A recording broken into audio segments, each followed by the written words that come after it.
Good morning Friday. Magsa-Sunday na naman. Kaya ang ating gagawin ngayon, maglilinis tayo ng ating microphone heads. Ayan no.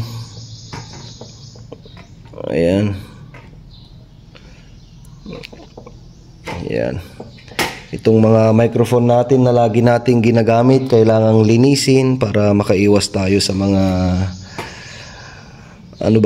bacteria or any virus na dumatapo dito sa microphone natin dahil madaming mga magamit. So dahil malapit na naman pong ating Sunday, bukas po may mga practice na naman tayo dito sa church. Kaya maglilinis tayo. Ayan o. Magbabrush tayo ng ating microphone mesh or itong microphone heads natin para malinis siya laging gamitin. Alright, let's go. Bali, ito na po yung ating microphone heads. Natanggal na po natin. Kasama na rin po natin yung kanyang foam. Oh, tignan nyo po, sobrang dumi. Ayan, yan po yung mga maduming dumidikit dyan. Pag ginagamit po natin, hindi po natin naiiwasan na yung bunganga natin dumidikit dito sa mic mesh o dito sa microphone heads. Yan o, super dumi. Yan, kaya huhugasan natin yan. Yan o. Look at that. Yan, kaya yung mga gumagamit ng microphone, make it sure na mayroong tayong regular na paghuhugas ng ating mga microphone heads. Ayan. Pota dalosan yata.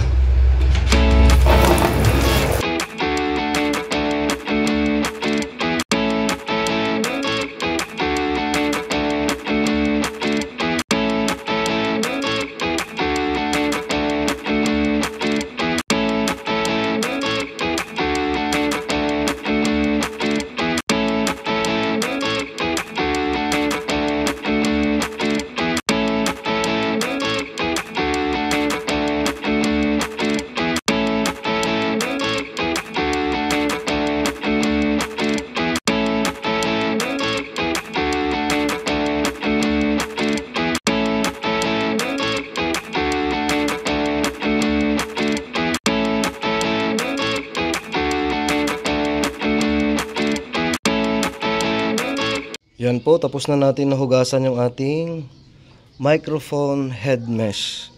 Sa mga gumagamit ng mga microphone, ugaliin po nating maglinis ng ating mga mic heads dahil di po natin alam kung ano yung mga pwedeng kumapit dyan sa daming gumagamit ng ating mga microphones. So hintayin lang nating tumuyo at pwede na nating ibalik sa ating microphone.